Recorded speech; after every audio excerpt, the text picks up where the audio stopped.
श्रीनगर की मशहूर डल झील में आज सुबह शदीद आग लग गई। इस आग में कम से कम 4 हाउस बोट और 4 रेजिडेंशियल हाउस बोट जलकर खाक हो गई। बताया जा रहा है कि झील के घाट नंबर 9 पर खड़ी एक हाउस बोट में सबसे पहले आग लगी, जो तेजी से फैल गई और आसपास के बोट्स को अपनी चपेट में ले लिया। आग लगने के बाद सयाहों में डर का माहौल बना हुआ है। आग लगने की वजह फिलहाल जांच की जा रही है इसकी, और सूचना मिलने के तुरंत बाद फायर डिपार्टमेंट की टीम मौके पर पहुंची और आग को काबू में किया।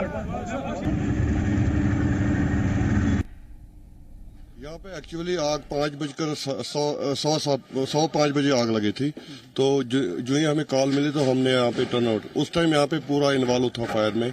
5 हाउस बोट और कुछ 5-8 हट्टे जली हुए हैं।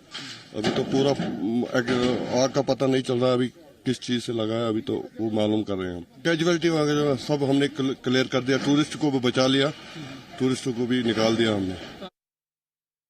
आग नमूदार हो गई यहाँ पे 4:30 बजे रात को।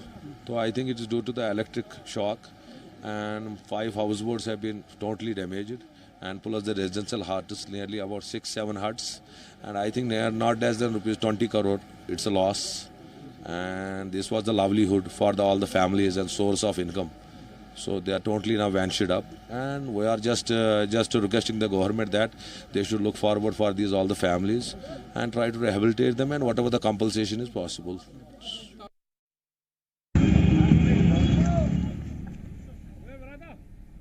और इसी खबर पर ज्यादा जानकारी के लिए हमारे नुमाइंदे मीर उमर इस वक्त लाइव जुड़ चुके हैं। मीर, तो डल झील में ये आग लगी थी, कैसे ये आग लगी, क्या वजह पता चल सकी है और अभी क्या वहां पर हालात बने हुए हैं? हम इस आग के इंसिडेंट के हवाले से बात करें तो रिपोर्ट्स के मुताबिक बताया जा रहा है कि ये जो आग है शॉर्ट सर्किट की वजह से लगी है और करीबन अगर टाइमिंग की बात करें तो कहा जा रहा है कि रात के 4 बजे के करीब ये आग नमूदार हुई थी और आनन फानन में ही इसने करीबन 5 जो हाउस बोट्स है यहाँ के उसको अपनी चपेट में लिया था और इन हाउस बोट्स के साथ करीबन 10 ऐसे टीम के शेड्स है जहाँ पे जो प्रिपरेशन वगैरह की जाती है, जब टूरिस्ट वगैरह खाने पीने का जो सामान होता है वो सारे इन्हीं शेड्स में होता है। तो करीबन ये 5 ऐसे हाउस बोट्स है और साथ साथ इनके साथ 10 जो ये प्रिपरेशन के जो टीन शेड्स है ये जलकर खाकसर हो चुके हैं। हालांकि मैंने तस्वीरों में भी आपको दिखाया होगा कि इस वक्त हमें यहाँ पे राख और कोयले के अलावा कुछ नजर नहीं आ रहा है।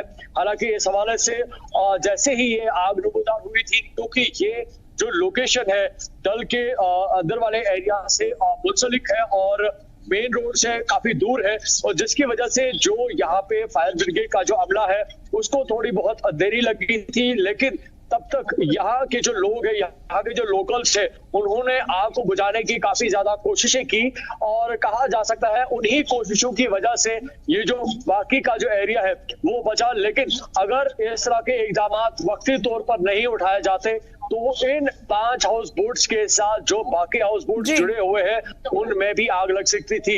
लेकिन उसी के बाद जैसे ही ये इंफॉर्मेशन फायर ब्रिगेड डिपार्टमेंट को पहुंची या जम्मू कश्मीर पुलिस का जो यहाँ पे नजदीक में ही पुलिस स्टेशन है, जब उनको ये बात पता चली तो वो फौरी तौर पर इस वो लोकेशन पे पहुंचे जहाँ पे लोगों के जानमाल के तहफ्फुज के लिए उन्होंने इकदाम उठाए और रात के 4 बजे से ये ऑपरेशन अभी भी चल रहा है।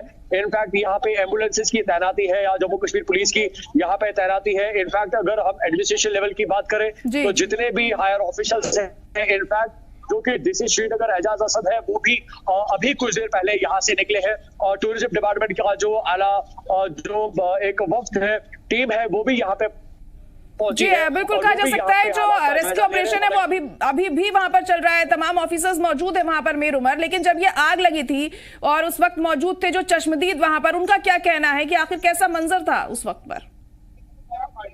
वेल देखिए, अगर हम हाउस बोट्स की बात करें तो इनका जो कंस्ट्रक्शन होती है, इनकी जो मेकिंग होती है वो ज्यादातर 99% जो है वो लकड़ी से बनी होती है और जिस तरह से इनको अंदर से डिजाइन किया जाता है तो इनमें काफी पैसा लगाया जाता है। इनके रंग रोग की अगर हम बात करें, अंदर की जो शान शौकत है उसमें अगर हम बात करें तो काफी सारी ऐसी चीजें होती है जो इस तरह की होती है कि अगर उनमें आग लगती है तो उनमें बचने की कोई गुंजाइश नहीं होती है, काफी ज्यादा फ्लेमेबल होती है।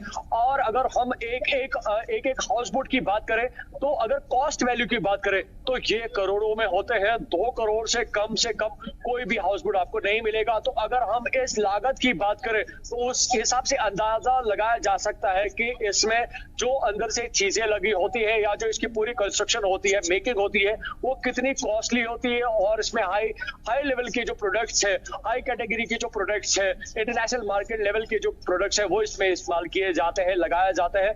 और जैसे ही ये आग लगी थी तो काफी मुश्किल था उस वक्त यहाँ के लोगों को इन हाउस बोट्स को बचाना, जिसकी वजह से ये जो 5 हाउस बोट्स है आनन फानन में यानी कि कुछ ही घंटों के मुद्दत में ये बिल्कुल खाकस्तर हो गए। और इस वक्त पानी में सिर्फ कोयले और राख के अलावा इस वक्त कुछ नजर नहीं आ रहा है। हालांकि यहाँ के लोगों का मानना है कि जब भी इस तरह के कहीं पे इंसिडेंट होती है तो गवर्नमेंट के जो आला अधिकारी है वो जरूर ऐसी लोकेशंस पे पहुंचते हैं, लेकिन कहीं ना कहीं पे कुछ ऐसी कमियां रह जाती है जिसकी वजह से जो उनकी रिहेबिलिटेशन है उसमें देरी लग जाती है।